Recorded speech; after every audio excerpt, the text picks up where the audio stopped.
سبحان اللہ والحمد للہ ولا الہ الا اللہ سبحان اللہ والحمد للہ ولا الہ الا اللہ۔ سورہ انفال آیت 63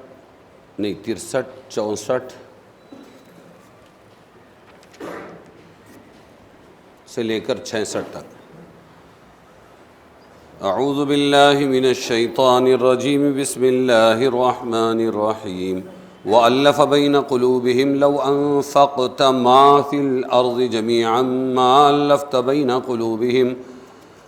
قُلُوبِهِمْ وَلَكِنَّ اللَّهَ أَلَّفَ بَيْنَهُمْ إِنَّهُ عَزِيزٌ حَكِيمٌ۔ يَا أَيُّهَا النَّبِيُّ حَسْبُكَ اللَّهُ وَمَنِ اتَّبَعَكَ مِنَ الْمُؤْمِنِينَ يَا أَيُّهَا النَّبِيُّ حَرِّضِ الْمُؤْمِنِينَ عَلَى الْقِتَالِ إِنْ يَكُنْ مِنْكُمْ 20 صَابِرُونَ يَغْلِبُوا 200 وَإِنْ يَكُنْ مِنْكُمْ 100 يَغْلِبُوا أَلْفًا مِنَ الَّذِينَ كفروا بأنهم قوم لا يفقهون۔ الآن خفف الله عنكم وعلم أن فيكم ضعفا فإن يكن منكم 100 صابرة يغلبوا 200 وإن يكن منكم 1000 يغلبوا 2000 بإذن الله والله مع الصابرين۔ اور الفت ڈالی، محبت اور الفت ڈالی اللہ نے ان کے دلوں میں۔ اگر آپ خرچ کر دیتے ہیں محمد صلی اللہ علیہ وسلم جو کچھ زمین میں ہے سارا، نہ الفت ڈال سکتے ان کے دلوں میں، لیکن اللہ نے الفت ڈالی ان میں، بے شک وہ زور آور اور حکمت والا ہے۔ اے نبی، کافی ہے آپ کو اللہ اور جتنے آپ کے ساتھ ہیں مسلمان۔ اے نبی، شوق دلائیے مسلمانوں کو لڑائی کا، اور اگر ہوں تم میں سے 20 شخص ثابت قدم رہنے والے، جمنے والے، تو غالب ہوں گے 200 پر، اور اگر ہوں آپ میں سے 100 شخص تو غالب ہوں 1000 کافروں پر، اس واسطے کہ وہ لوگ سمجھ نہیں رکھتے۔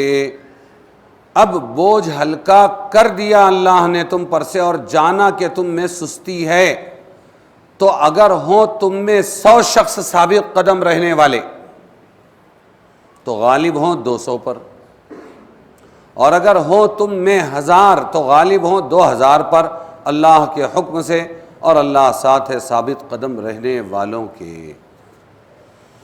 سورہ انفال کی مذکورہ 4 آیتوں میں سے پہلی آیت میں مسلمانوں کی فتح و کامیابی کے اصلی سبب، اس کے حصول کا طریقہ بیان کیا گیا۔ مسلمان کامیاب کیوں ہوئے اور کیسے کامیاب ہو سکتے ہیں، اس کا طریقہ کیا ہے۔ پہلی آیت میں رسول اللہ صلی اللہ علیہ وسلم کو یہ خطاب کیا گیا کہ اللہ تعالیٰ ہی کی ذات ہے جس نے اپنی خاص مدد سے اور مسلمانوں کی جماعت سے آپ کی تائید اور نصرت فرمائی، اللہ نے مدد کی۔ اس آیت میں یہ بتلایا گیا ہے کہ مسلمانوں کی جماعت سے کسی کی امداد و نصرت ظاہر ہے کہ صرف اسی صورت میں ہو سکتی ہے جبکہ یہ جماعت باہم متفق اور متحد ہو۔ یہ ہے راز کہ خود مسلمان پہلے متفق اور متحد ہوں، اور بقدر اتفاق و اتحاد ہی اس کی قوت اور وزن ہوتا ہے۔ باہمی اتحاد و یگانگت کے رشتے قوی ہیں تو پوری جماعت قوی ہے، مضبوط ہے، اور اگر یہ رشتے ڈھیلے ہیں تو پوری جماعت ڈھیلی اور کمزور ہے۔ یہ ہے راز، اتحاد اور اتفاق۔ اس آیت میں اللہ تعالیٰ نے اپنے اس خاص انعام کا ذکر فرمایا جو حضرت صلی اللہ علیہ وسلم کی تائید و نصرت کے لیے عام مسلمانوں پر ہوا کہ ان کے دلوں میں مکمل وحدت و الفت پیدا کر دی گئی۔ کس نے کیا؟ وَأَلَّفَ بَيْنَ قُلُوبِهِمْ، اللہ نے ان مسلمانوں کے دلوں میں محبت پیدا کی، الفت پیدا کی۔ حالانکہ حضرت صلی اللہ علیہ وسلم کی ہجرت مدینہ سے پہلے ان کے 2 قبیلوں اوس اور خزرج کے آپس میں شدید جنگیں لڑی جا چکی تھی۔ یہ دونوں بھائی تھے اوپر سے، ہم سب بھائی ہیں، ساری دنیا کے جتنے انسان ہیں آدم اور حوا پر جا کر ملتے ہیں، تو آپس ہی میں بھائی ہی میں ہمیشہ لڑائی ہوتی ہے۔ جدھر بھی دیکھو. تو یہ بھی دو بھائی تھے اوس اور خزرج مدینہ کے جو انصار بنے, اور وہ قبیلہ قبیلے کو کاٹ رہا تھا. کمال یہ ہے دوسرے کو برداشت کریں گے لیکن اپنے کو برداشت نہیں کریں گے, اور اسی کا ناجائز فائدہ دشمن اٹھاتا ہے. کل بھی اٹھاتا تھا اور آج بھی. لڑاؤ, راج کرو, ہتھیار سپلائی کرو, اور پھر چودھری بن کر ان کے جھگڑے بھی مٹاؤ. سمجھ میں آیا؟ دعوتیں کھاؤ. تو دو قبیلوں اوس اور خزرج کے آپس میں شدید جنگیں لڑی جا چکی تھی اور جھگڑے چلتے رہتے تھے. حضرت صلی اللہ علیہ وسلم کی برکت سے اللہ تعالیٰ نے ان جانی دشمنوں کو باہم شیر و شکر بھائی بھائی بنا دیا. مدینے میں قائم ہونے والی نئی اسلامی ریاست کے قیام و بقا اور دشمنوں پر غالب آنے کا حقیقی اور معنوی سبب تو اللہ کی نصرت و امداد تھی, اور ظاہری سبب مسلمانوں کی آپس میں مکمل الفت, محبت اور اتفاق و اتحاد تھا. اور آج گر اتفاق ہے تو کہیں اتفاق سے, آج اتفاق نہیں, اسی کی وجہ سے سب کی ہوائیں نکلی ہوئی ہیں. اسی کے ساتھ اس آیت میں یہ بھی بتلا دیا گیا کہ مختلف لوگوں کے دلوں کو جوڑ کر ان میں الفت و محبت پیدا کرنا کسی انسان کے بس میں نہیں ہے, صرف اس ذات کا کام ہے, اللہ کا, جس نے سب کو پیدا کیا ہے اور سب کے دل اس کے انگلیوں کے درمیان ہے. اگر کوئی انسان ساری دنیا کی دولت بھی اس کام کے لیے خرچ کر ڈالے کہ باہم منافرت رکھنے والے لوگوں کے دلوں میں الفت پیدا کر دے, تو وہ کبھی اس پر قابو نہیں پا سکتا. اللہ کے نبی سے بڑھ کر کون ہوگا؟ اللہ کے نبی سے کہہ رہے ہیں اللہ, اور الفت ڈالی ان کے دلوں میں اللہ نے. اگر آپ خرچ کر دیتے جو کچھ زمین میں ہے سارا, نہ الفت ڈال سکتے ان کے دلوں میں, لیکن اللہ نے الفت ڈالی.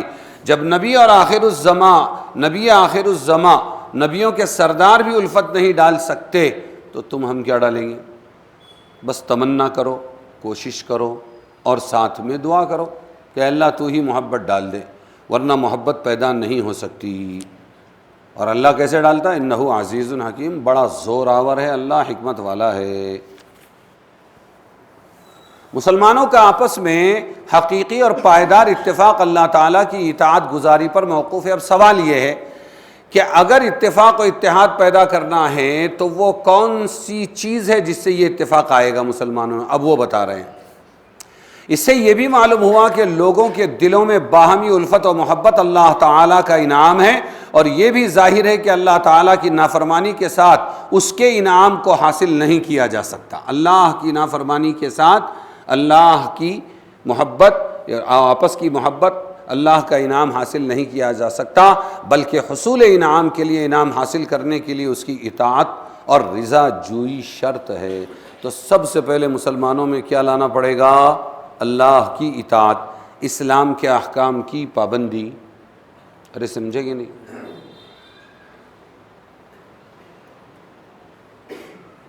اور کوششیں ہوئی ہیں, اور بہت اچھی کوششیں تھیں, بعد والوں نے پانی پھیر دیا ہے کہ ان مسلمانوں میں پہلے اللہ کی پہچان تو پیدا کرو, پھر احکام کی پابندی, نماز, روزہ, یہ تو پیدا کرو. یہ ہوگا تو اتحاد آئے گا, جب اتحاد آئے گا تو پھر ساری دنیا پر یہ چھا سکتے ہیں. دنیا میں غالب اس لیے نہیں ہے کہ اتحاد نہیں ہے, اتحاد اس لیے نہیں ہے کہ مسلمان اللہ کو پہچانتا نہیں ہے, دین پر چلتا نہیں ہے. تو ایک کوشش, یہ کوشش کئی مرتبہ ہوئی, خصوصاً اس زمانے میں, گزشتہ صدی میں دعوت و تبلیغ کے ذریعے بڑی زبردست کوشش ہوئی, حتیٰ کہ امید کی جانے لگی کہ وہ جو خلیفہ کا زمانہ تھا, اب اللہ کرے کہ وہ خلافت کا زمانہ آ جائے. ایک ہو مسلم حرم کی پاسبانی کے لیے نیل کے ساحل سے لے کر تا بخاک کاشغر, جو کرے گا امتیاز رنگ و خون مٹ جائے گا, ترک خرگاہی ہو یا اعرابی والا گوہر. تا خلافت کی بنا دنیا میں پھر ہو استوار, لا کہیں سے ڈھونڈ کر اسلاف کا قلب و جگر. امید بن گئی تھی. ہے وہی اپنے زمانے کے, مولانا یوسف صاحب رحمۃ اللہ علیہ کے زمانے میں اقبال کا یہ شعر بہت پڑھا جاتا تھا, ہے وہی اپنے زمانے کا امام برحق, جو تجھے حاضر و موجود سے بیزار کرے. حاضر و موجود میں کیا لگے ہو؟ آخرت کو دیکھو, اللہ کو دیکھو. لیکن ہائے افسوس نظر لگ گئی، ہائے افسوس کیا ہو گیا؟ ہم تو چلے تھے کاکلے گیتی سنوارنے، اب اے دل تباہ تیرا کیا خیال ہے؟ جو امت کی قسمت کا ستارہ بن سکتے تھے آپس میں خود ہی غیر متحد ہو گئے۔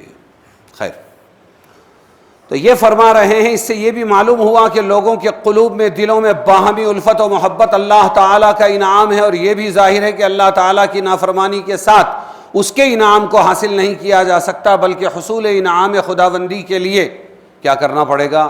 اللہ کی اطاعت اور رضا جوئی شرط ہے۔ معلوم ہوا جو بے دین مسلمان اتحاد کی کوشش کرتے ہیں وہ کبھی کامیاب نہیں ہوں گے، کبھی نہیں ہوں گے، کیونکہ اللہ کی اطاعت ہی نہیں، اللہ کی پہچان ہی نہیں۔ تم جڑو گے کس پر؟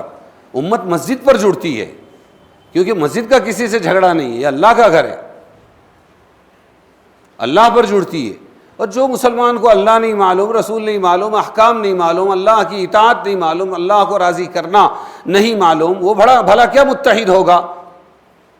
جماعتوں اور افراد کے درمیان وحدت و اتفاق ایک ایسی چیز ہے جس کے محمود اور مفید ہونے سے کسی مذہب و ملت، کسی فکر و نظر والے کو اختلاف نہیں ہو سکتا۔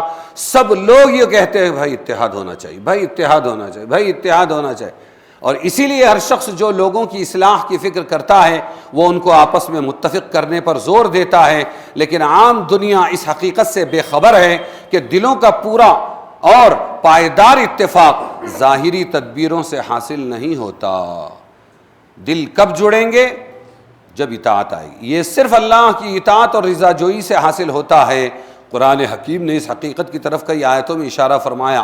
ایک جگہ فرمایا وَاعْتَصِمُوا بِحَبْلِ اللَّهِ جَمِيعًا وَلَا تَتَفَرَّقُوا وَلَا تَفَرَّقُوا، تم کیا ہیں؟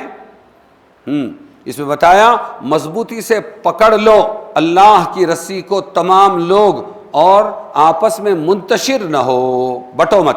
اس میں اختلاف و تفرقہ سے بچنے کی یہ تدبیر بتلائی گئی۔ سب مل کر اللہ کی رسی یعنی قرآن یا شریعت اسلام کو مضبوط تھام لیں تو سب آپس میں خود بخود متفق ہو جائیں گے۔ اب جو امت قرآن ہی سے نہیں جڑی ہے وہ کیا متفق ہوگی؟ جو اللہ ہی کو نہیں پہچانتی ہے، سب سے بڑا دشمن اللہ، جس کا کھا رہے ہیں، جس کا پی رہے ہیں، جس کی ہواؤں سے آکسیجن لے رہے ہیں، جس کی دھرتی آسمان سورج چاند تاروں کو واپر رہے ہیں، اسی سے دشمنی ہے۔ ناصحہ مت کر نصیحت، دل میرا گھبرائے ہے، میں اسے سمجھوں ہوں دشمن جو مجھے سمجھائے ہے۔ یہ ہے مسلمان کا حال، میں اسے سمجھوں ہوں دشمن جو مجھے سمجھائے ہے۔ اور باہمی تفرقے ختم ہو جائیں گے۔ رائے کا اختلاف دوسری چیز ہے، اور وہ جب تک اپنی حد کے اندر رہے تفرقہ اور جھگڑے کا سبب کبھی نہیں بنتا۔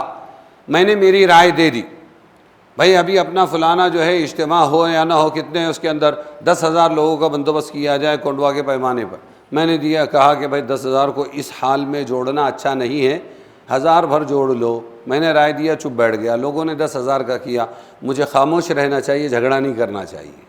رائے والا صرف رائے دے کر خاموش رہے، نہیں میری تم نہیں سنتے، میری سنیں گے تو ہی میں تمہارے ساتھ رہوں گا ورنہ نہیں رہوں گا۔ یہ ہے غلط چیز۔ جھگڑا فساد جبھی ہوتا ہے جب کہ حدود شریعت سے تجاوز کیا جائے۔ آج اتفاق تو سب پکارتے ہیں، مگر اتفاق کے معنی ہر شخص کے نزدیک یہ ہوتے ہیں کہ لوگ میری بات مان لے تو اتفاق ہو جائے، اور دوسرے بھی اتفاق کے لیے اسی فکر میں لگے ہوئے ہیں کہ وہ ہماری بات مان لے تو اتفاق ہو جائے۔ حالانکہ جب رائےوں کا اختلاف ہوگا، اہل عقل و دیانت میں ناگزیر و ضروری ہے، تو یہ ظاہر ہے کہ اگر ہر شخص دوسرے کے ساتھ متفق ہونے کو اس پر موقوف رکھے کہ دوسرا اس کی بات مان لے تو قیامت تک آپس میں اتفاق نہیں ہو سکتا۔ سب کی اپنی رائے کیا ہے؟ بلکہ اتفاق کی صحیح اور فطری صورت وہی ہے جو قرآن نے بتلائی کہ دونوں مل کر کسی تیسرے کی بات کو تسلیم کر لیں۔ رائے دی آپ نے اور آپ نے، ٹھیک ہے، اب فیصلہ جو ایک کر لے گا اس کو مان لینا ہے، اور تیسرا وہی ہونا چاہیے جس کے فیصلے میں غلطی کا امکان نہ ہو۔ وہ ظاہر ہے کہ اللہ تعالی ہی ہو سکتا ہے۔ کس کی غلطی، کس کے فیصلے میں غلطی نہیں ہوگی؟ صرف اللہ۔ تو اللہ کی مان لو نا بھائی۔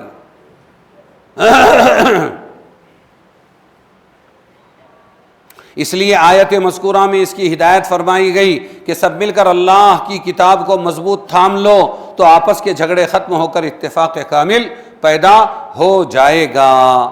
ایک دوسری آیت میں ارشاد ہے ان الذین آمنوا وعملوا الصالحات سیجعل لهم الرحمن ودا، یعنی جو لوگ ایمان لائے اور نیک عمل کریں اللہ تعالیٰ ان کے آپس میں محبت و مودت پیدا فرما دیتے ہیں۔ جو لوگ ایمان لائیں اور نیک عمل کریں، جو مسلمان عمل ہی نہ کریں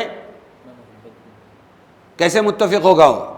اللہ محبت کیسے پیدا فرمائیں گے؟ اس لیے جو لوگ ایمان لائیں اور نیک عمل کریں اللہ ان کے آپس میں محبت و مودت پیدا فرما دیتے ہیں۔ اس آیت نے واضح کر دیا دلوں میں حقیقی محبت و مودت پیدا ہونے کا اصلی طریق ایمان اور عمل صالح کی پابندی ہے۔ ہر مسلمان یہ فکر کرے کہ میں اللہ پر ایمان لاؤں صحیح طریقے پر اور میں نیک عمل کا پابند بن جاؤں۔ اس کے بغیر اگر کہیں کوئی اتفاق اب سنو، اس کے بغیر ایمان اور عمل صالح کے بغیر اگر کہیں اتفاق و اتحاد مصنوعی طور پر قائم کر بھی لیا جائے تو محض بے بنیاد اور کمزور ہوگا، ٹکے گا نہیں ہوگا، وہ ذرا سی ٹھیس میں ختم ہو جائے گا۔ سمجھ میں آیا؟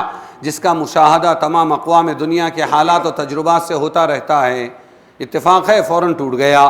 خلاصہ یہ ہے کہ اس آیت میں رسول کریم صلی اللہ علیہ وسلم پر حق تعالیٰ کے اس انعام کی وضاحت کی گئی ہے جو مدینہ کے تمام قبائل کے دلوں میں الفت پیدا کر کے رسول کریم صلی اللہ علیہ وسلم کی امداد و نصرت کے لیے ان کو ایک آہنی دیوار، لوہے کی دیوار کی طرح بنا کر کیا گیا ہے۔ دوسری آیت میں بھی یہی مضمون خلاصے کے طور پر بیان فرما کر رسول اللہ صلی اللہ علیہ وسلم کو تسلی دی گئی کہ آپ کے لیے حقیقت کے اعتبار سے اللہ تعالیٰ اور ظاہر کے اعتبار سے مومنین کی جماعت کافی ہے۔ یا ایھا النبی حسبک اللہ ومن اتبعک من المؤمنین، آپ کے لیے اللہ تعالیٰ اور مومنین کی جماعت کافی ہے۔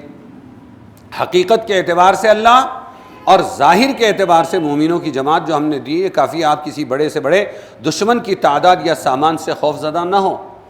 حضرات مفسرین نے فرمایا یہ آیت غزوہ بدر کے میدان میں جنگ شروع ہونے سے پہلے نازل ہوئی تاکہ قلیل التعداد، کم تعداد بے سامان مسلمان اپنے مقابل کی بھاری تعداد اور بھاری سامان سے مرعوب نہ ہو جائیں، تو دلاسا دیا گیا۔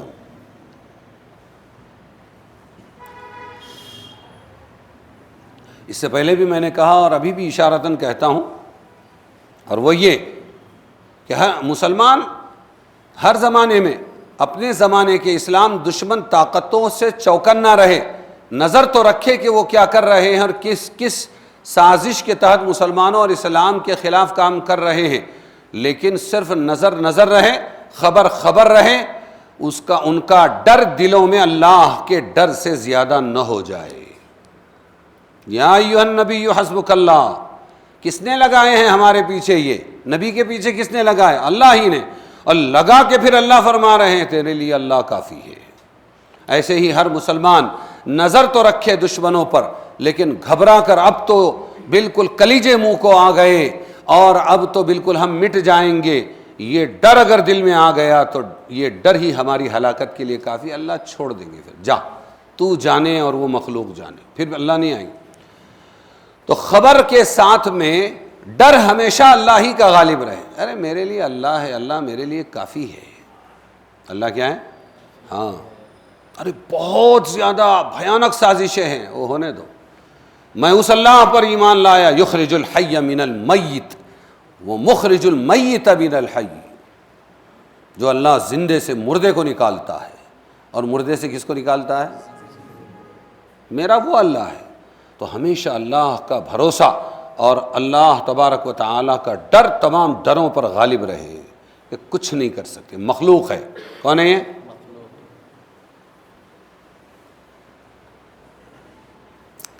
تیسری چوتھی آیت میں مسلمانوں کے لیے ایک جنگی قانون کا ذکر ہے، ان کو کس حد تک اپنے حریف کے مقابلے پر جمنا فرض اور اس سے ہٹنا گناہ ہے۔ پچھلی آیات واقعات میں اس کا ذکر تفصیل کے ساتھ آ چکا ہے۔ اللہ تعالیٰ کی امداد غیبی مسلمانوں کے ساتھ ہوتی ہے، اس لیے ان کا معاملہ عام اقوام دنیا کا سا معاملہ نہیں۔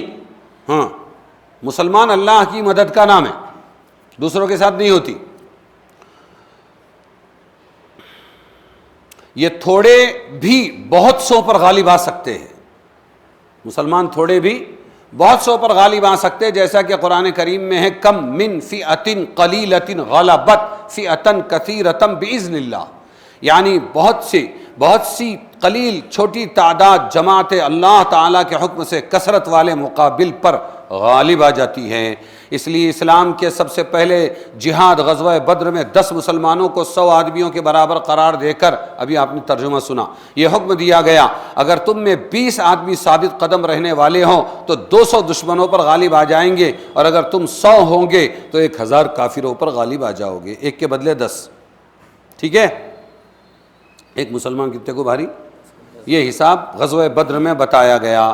عنوان تعبیر اس میں ایک عنوان تعبیر اس میں ایک خبر کا رکھا گیا ہے، تعبیر کا طریقہ، بتلانے کا طریقہ ایک خبر کا ہے کہ اتنے ہوں گے تو اتنے پہ کافی ہو جائیں گے، 100 مسلمان 1000 کافروں پر غالب آ جائیں گے، مگر مقصد یہ حکم دینا ہے کہ 100 مسلمانوں کو 1000 کفار کے مقابلے سے بھاگنا جائز نہیں۔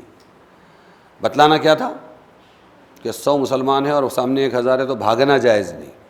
آگے عنوان خبر کا رکھنے میں مصلحت یہ ہے کہ مسلمانوں کے دل اس خوشخبری سے مضبوط ہو جائیں کہ اللہ کا وعدہ ہماری حفاظت اور غلبے کا ہے۔ اگر حکم کو بصیغہ امر قانون کی صورت میں پیش کیا جاتا تو فطری طور پر وہ بھاری معلوم ہوتا۔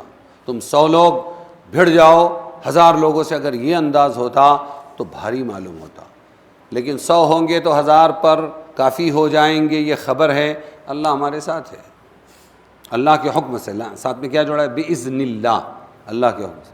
غزوہ بدر پہل کی جنگ ایسی حالت میں تھی جبکہ مسلمانوں کی مجموعی تعداد ہی بہت کم تھی، اور وہ بھی سب کے سب محاذ جنگ پر گئے نہ تھے، بلکہ فوری طور پر جو لوگ تیار ہو سکے اس جنگ کی فوج بنے۔ اس لیے اس جہاد میں 100 مسلمانوں کو 1000 کافروں کا مقابلہ کرنے کے لیے حکم دیا، اور ایسے انداز میں دیا کہ فتح و نصرت کا وعدہ ساتھ تھا، ہم مدد کریں گے۔ چوتھی آیت میں اس حکم کو آئندہ کے لیے منسوخ کر کے دوسرا حکم دیا گیا، یہ بھی آپ نے ترجمہ ابھی سنا، اور وہ کیا؟ اب اللہ تعالیٰ نے تخفیف کر دی، ہلکا کر دیا، اور معلوم کر لیا کہ تم میں ہمت کی کمی ہے،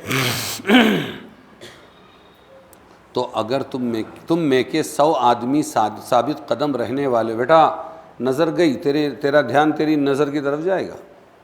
نظر سب سے مضبوط عضو ہے انسان کو، نظر کے تابع ہو جاتے جی۔ اور معلوم کر لیا کہ تم میں ہمت کی کمی ہے، تو اگر تم میں کے 100 آدمی ثابت قدم رہنے والے ہوں گے تو 200 پر غالب آ جائیں گے، ایک مسلمان 2 کے مقابلے میں بتایا گیا۔ یہ سہولت والا نصاب بتایا۔ یہاں بھی مقصد یہ ہے کہ 100 مسلمانوں کو 200 کافروں کے مقابلے سے گریز کرنا جائز نہیں۔ اب یہ طے ہو گیا، 2 ہے سامنے، مسلمان اکیلا ہے، بھاگنا جائز نہیں ہے۔ پہلی آیت میں ایک مسلمان کو 10 کے مقابلے سے گریز ممنوع قرار دیا، اس آیت میں 1 کو 2 کے مقابلے سے گریز ممنوع رہ گیا۔ یہی آخری حکم ہے جو ہمیشہ کے لیے جاری باقی ہے۔ یہاں بھی حکم کو حکم کے عنوان سے نہیں بلکہ خبر اور خوشخبری کے انداز سے بیان فرمایا گیا ہے، جس میں اشارہ ہے کہ ایک مسلمان کو 2 کافروں کے مقابلے پر جمنے کا حکم معاذ اللہ کوئی بے انصافی یا تشدد نہیں، بلکہ اللہ تعالیٰ نے مسلمان میں اس کے ایمان کی وجہ سے وہ قوت رکھ دی ہے کہ ان میں کا 1 2 کے برابر رہتا ہے۔ کافر ہے تو کرتا ہے تلوار پہ بھروسہ، مومن ہے تو بے تیغ بھی لڑتا ہے سپاہی۔ چھڑی دے دی تھی حضور نے، تلوار کا کام کر گیا اس نے، کیونکہ یہ اپنے طور پر کچھ نہیں ہے، اللہ کی مدد۔ سمجھ میں آیا؟ ہاں، اللہ کی مدد اس کے پیچھے ہے۔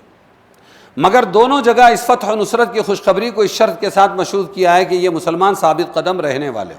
شرط کیا لگائی؟ ہم مدد کریں گے، تم جیتو گے، بھاری پڑو گے۔ کب؟ جب تم جمو گے۔ کیا کرو گے؟ جب تم جمو گے۔ اور ظاہر ہے کہ قتل و قتال کے میدان میں اپنی جان کو خطرے میں ڈال کر ثابت قدم رہنا اسی کا کام ہو سکتا ہے جس کا ایمان کامل ہو۔ کیا ہو؟ جس کا ایمان کامل ہو۔ فَإِن يَكُن مِّنكُم مِّئَةٌ صَابِرَةٌ جمنے والے تو غالب آئیں گے، کیونکہ ایمان کامل انسان کو شوق شہادت کا جذبہ عطا کرتا ہے۔ ایمان ہے تو اللہ سے ملنے کی امید ہے، ایمان ہے تو جنت ملنے کی امید ہے، ایمان ہے تو رسول اللہ صلی اللہ علیہ وسلم کی باتوں پر یقین ہے کہ زمین پر قطرہ خون گرنے سے پہلے شہید کو اللہ تعالیٰ جنت دے دیتے ہیں، اور یہ جذبہ اس کی طاقت کو بہت کچھ بڑھا دیتا ہے۔ آخر آیت میں عام قانون کی صورت سے بتلا دیا ان اللہ مع الصابرین، یہ بہت بڑا ہتھیار ہے۔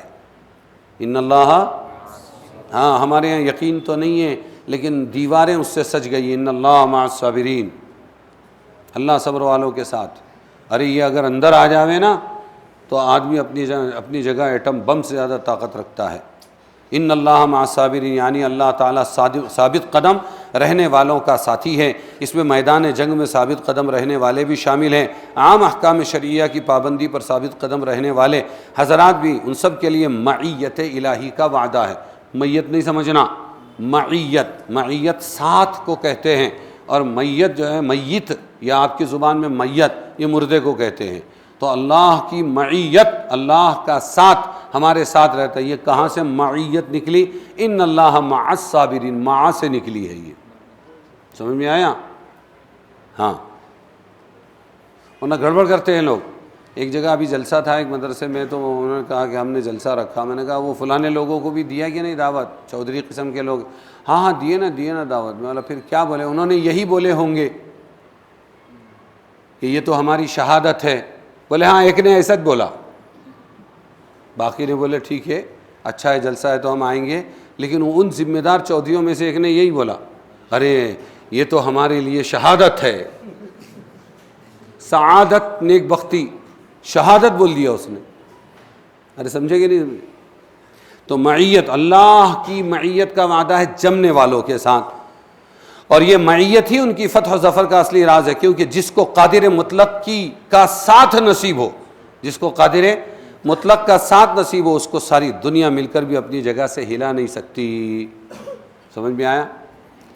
اگلی آیت ہے سورہ انفال کی 67 سے لے کر 69 تک۔ ما کان لنبی ان یکون لہ اسرا حتی یثخن فی الارض تریدون عرض الدنیا واللہ یرید الآخرہ واللہ عزیز حکیم لولا کتاب من اللہ سبق لمسکم فیما اخذتم عذاب عظیم فکلوا مما غنمتم حلالا طیبا واتقوا اللہ ان اللہ غفور رحیم۔ نبی کو نہیں چاہیے کہ اپنے ہاں رکھے قیدیوں کو جب تک خوب خون ریزی نہ کر لے ملک میں۔ نبی کے لیے جائز نہیں ہے کہ قیدیوں کو رکھے اپنے یہاں جب تک کہ خوب خون نہ بہا دے ملک بھر میں۔ تم چاہتے ہو اسباب دنیا کا، تریدون عرض الدنیا، اور اللہ کے ہاں چاہیے آخرت، واللہ یرید الآخرہ، اور اللہ زور آور ہے، حکمت والا ہے۔ اگر نہ ہوتی ایک بات جس کو لکھ چکا اللہ پہلے سے، لولا کتاب من اللہ سبق، اگر نہ ہوتی ایک بات جس کو لکھ چکا پہلے سے اللہ، تو تم کو پہنچتا اس لینے میں بڑا عذاب، فیما اخذتم عذاب عظیم، تو کھاؤ جو کچھ تم کو غنیمت میں ملا حلال ستھرا، اور ڈرتے رہو اللہ سے، بے شک اللہ بخشنے والا مہربان ہے۔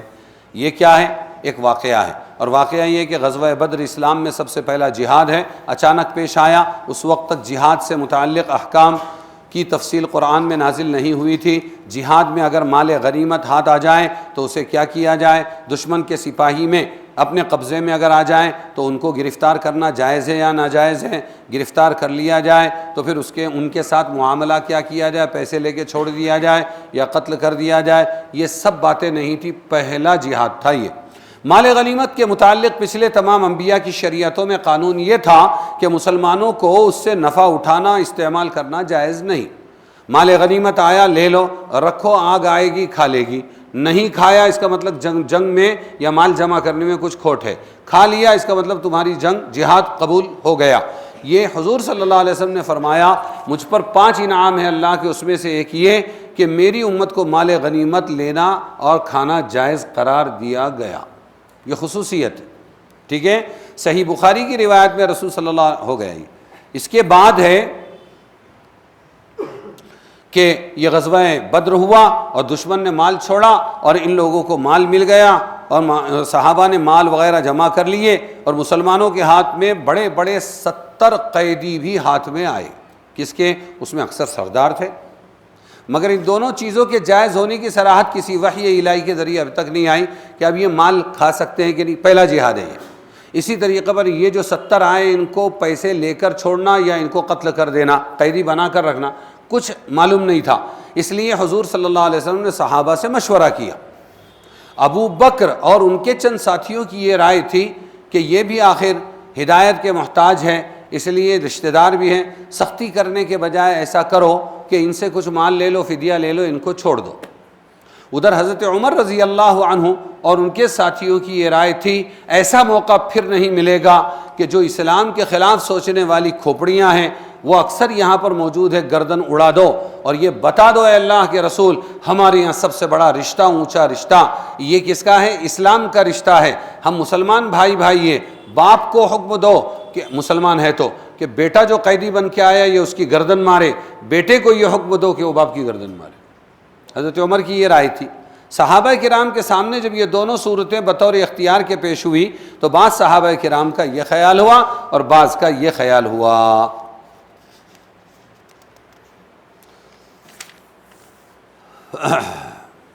رسول کریم صلی اللہ علیہ وسلم جو رحمت للعالمین ہو کر تشریف لائے تھے، رحمت مجسم تھے، صحابہ کرام کی دو رائے دیکھ کر آپ نے اس رائے کو قبول کر لیا جس میں قیدیوں کو آزاد کر دینا ہے پیسے لے کر، سہولت تھی کہ فدیہ لے کر چھوڑ دیا جائے۔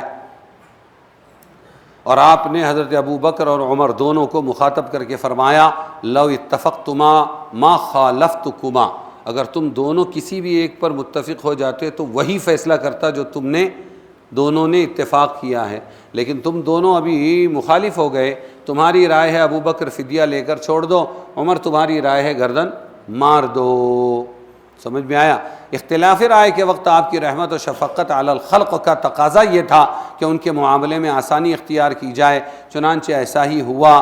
اور اس کے نتیجے میں آئندہ سال غزوہ احد کے موقع پر اشارات ربانی کے مطابق 70 مسلمانوں کے شہید ہونے کا واقعہ پیش آیا۔ یہی تھے نا وہ لوگ جن کو چھوڑ دیا گیا تھا، اس میں کام آئے ہو، لیکن کریں گے کیا؟ وہ بھی قضاء قدر سے تھا۔ تریدون عرض الدنیا، تم دنیا چاہتے ہو اور اللہ آخرت چاہتا ہے، اسی طرف اشارہ ہے۔ فدیہ لے کے چھوڑا کیوں؟ اللہ کی مرضی بھی یہی تھی جو عمر کی رائے تھی۔ سمجھ میں آیا؟ اس آیت میں حتی یسخن فی الارض کے الفاظ آئے ہیں۔ اسخان کہتے ہیں کسی کی قوت و شوکت کے توڑنے کو، مبالغے سے کام لینا۔ اسی معنی کی تاکید کے لیے لفظ فی الارض لایا گیا کہ دشمن کی شان و شوکت کو خاک میں ملا دو۔ اے محمد اگر تمہارے ہاتھ میں کوئی آ جائے، کیا کہا؟ اے محمد صلی اللہ علیہ وسلم اگر تمہارے ہاتھ میں آ جائے، ما کان لنبی، نبی کے لیے جائز نہیں ہے کہ اپنے یہاں رکھے قیدیوں کو جب تک کہ خوب خون ریزی نہ کر لے ملک میں، تو یہ حکم تھا کہ قتل کرتے، ان کو ختم کر دیتے تو آئندہ وہ تکلیفیں نہ آتی۔ جن صحابہ کرام نے فدیہ لے کر چھوڑ دینے کی رائے دی تھی، اگرچہ ان کی رائے میں ایک جز خالص دینی تھا، یعنی آزادی کے بعد ان لوگوں کے مسلمان ہو جانے کی امید تھی، لیکن دوسری طرف یہ بھی تھا کہ ان کے بدلے کچھ مال آئے گا تو آگے جنگ کی تیاری وغیرہ کریں گے۔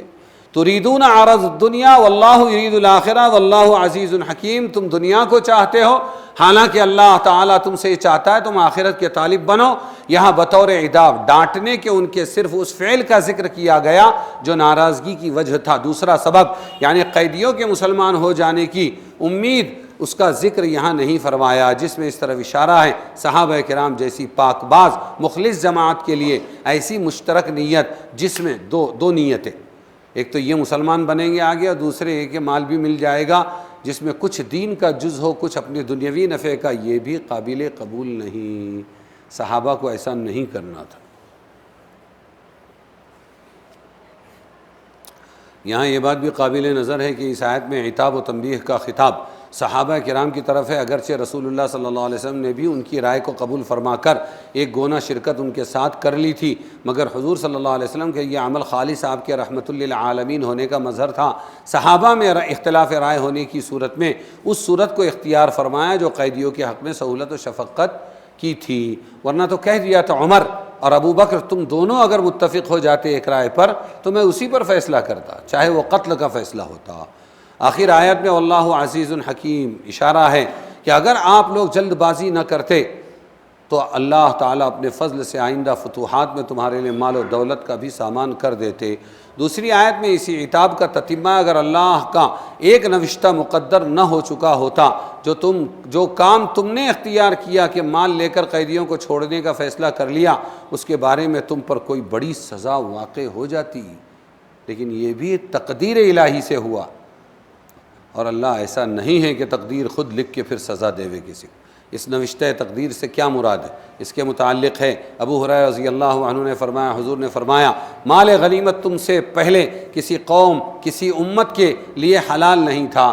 بدر کے موقع پر مسلمان مال غنیمت جمع کرنے میں لگ گئے، حالانکہ ابھی تک ان کے لیے مال غنیمت حلال نہیں ہوا تھا۔ دیکھو پہلی جنگ ہے، ابھی کوئی صراحتاً فیصلہ نہیں آیا۔ اس پر یہ آیت نازل ہوئی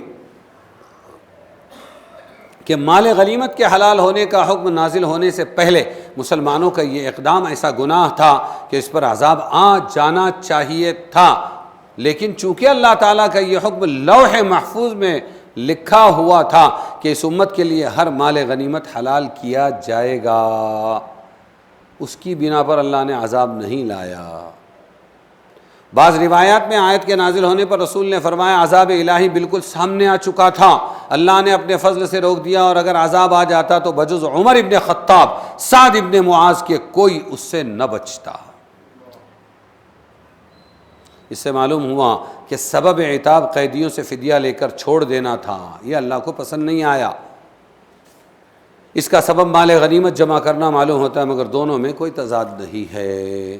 مسئلہ، آیت مذکورہ میں قیدیوں سے فدیہ لے کر آزاد کرنے یا مال غنیمت جمع کرنے پر جو عتاب نازل ہوا، عذاب الہی سے ڈرایا گیا، مگر پھر معافی دے دی گئی۔ اس سے یہ بات نہ کھلی کہ آئندہ کے لیے ان معاملات میں مسلمانوں کو کیا کرنا چاہیے، اس لیے اگلی آیت میں مال غنیمت کا مسئلہ تو صاف کر دیا گیا، فَكُلُوا مِمَّا غَنِمْتُمْ، اب جو مال غنیمت تم نے لے لیا تو کھاؤ۔ اب حلال شروع ہو گیا، کھلا حکم یہ آیا کہ آئندہ بھی جب بھی مال غنیمت ملے گا تو اس امت کے لیے حلال ہوگا، کھا سکتے ہیں۔ ارے سمجھ میں آیا کہ نہیں؟ حلالاً طیبہ کہا۔ دوسرا مسئلہ، یہاں اصول فقہ کا ایک مسئلہ قابل نظر، قابل یادداشت ہے۔ جب کسی ناجائز اقدام کے بعد مستقل آیت کے ذریعے اس مال کو حلال کرنے کا حکم نازل ہو جائے تو سابقہ اقدام کا اس میں کوئی اثر نہیں رہتا، وہ اب پہلے کی بات کچھ نہیں کرنا چاہیے، کیونکہ اب اللہ نے حلال کر دیا، یہ مال حلال طیب ہے جیسا یہاں ہوا۔ لیکن اسی کی ایک دوسری نظیر یہ، کسی معاملے میں حکم تو پہلے سے نازل شدہ تھا مگر اس کا ظہور عمل کرنے والوں پر نہیں تھا، اس بنا پر اس کے خلاف ورزی کر گزرے، بعد میں معلوم ہوا ہمارا یہ عمل قرآن و سنت کے فلاں حکم کے خلاف تھا، تو اس صورت میں ظہور حکم کے بعد وہ مال حلال نہیں رہتا۔ یہ دوسرا مسئلہ ہے۔ یہاں دو معاملے تھے، ایک مال غنیمت، دوسرے قیدیوں کو فدیہ لے کر چھوڑنا۔ سورہ محمد میں اس کو واضح کیا گیا، فَإِذَا لَقِيتُمُ الَّذِينَ كَفَرُوا، تو جب تم بھیڑو، کس سے؟ کافروں سے، فَضَرْبَ الرِّقَابِ، تو گردن پر مارنا ہے، مارو، حَتَّى إِذَا أَسْخَنْتُمُوهُمْ، یہاں تک کہ جب تم خوب خون بہا دو، فَشُدُّ الْوَثَاقِ، پھر قید میں لینا ہے اور بیڑیاں ڈال دینا ہے، فَإِمَّا مَنًّا بَعْدُ وَإِمَّا فِدَاءً، پھر اس کے بعد یا تو احسان کرو ان کے ساتھ میں، چھوڑنا ہے چھوڑ دو، اور یا پھر فدیہ لو ان سے، حَتَّى تَضَعَ الْحَرْبُ أَوْزَارَهَا، یہاں تک کہ جنگ اپنے ہتھیار اتار دے، یہ وہاں کی کہاوت ہے، وَضَعَ الْحَرْبُ أَوْزَارَهَا، جنگ نے اپنے ہتھیار اتار دیے، یعنی جنگ ٹھنڈی پڑ گئی۔ حضرت عبداللہ ابن عباس فرماتے ہیں غزوہ بدر میں قیدیوں کو فدیہ لے کر آزاد کرنے پر عتاب نازل ہوا، یہ اسلام کا پہلا جہاد تھا، اس وقت تک کافروں کی قوت شوکت ٹوٹ نہیں چکی تھی، اتفاقاً ان پر ایک مصیبت پڑ گئی تھی۔ پھر جب اسلام مسلمانوں کا مکمل غلبہ ہو گیا تو اللہ تعالیٰ نے وہ حکم منسوخ کرنے کے لیے سورہ محمد کی آیت نازل کی، اور پھر 4 اختیار دیے مسلمانوں کو، ان کیا چاہیں تو قتل، سب کو قتل کر دیں، یا چاہیں تو غلام بنا لیں، یا چاہیں تو فدیہ لے کر چھوڑ دیں، یا چاہیں تو بغیر فدیے کے آزاد کر دیں۔ 4 اختیار دیے گئے رسول کی طرف سے، انشاء قتلوہم و انشاء استعبدوہم، عبد بنانا، غلام بناؤ، و انشاء افادوہم، اور اگر چاہو تو فدیہ لے کر چھوڑ دو، و انشاء اعتقوہم، اعتقا آزاد کر دو۔ مذکورہ 4 اختیارات میں سے پہلے 2 پر تو پوری امت کا اتفاق و اجماع ہے کہ امیر مسلمین کے لیے قیدیوں کو قتل کر دینے کا بھی اختیار ہے، غلام بنا لینے کا بھی اختیار ہے، لیکن ان کو بلا معاوضہ چھوڑ دیا جائے یا معاوضہ لے کر چھوڑ دیا جائے، اس میں فقہا کا اختلاف۔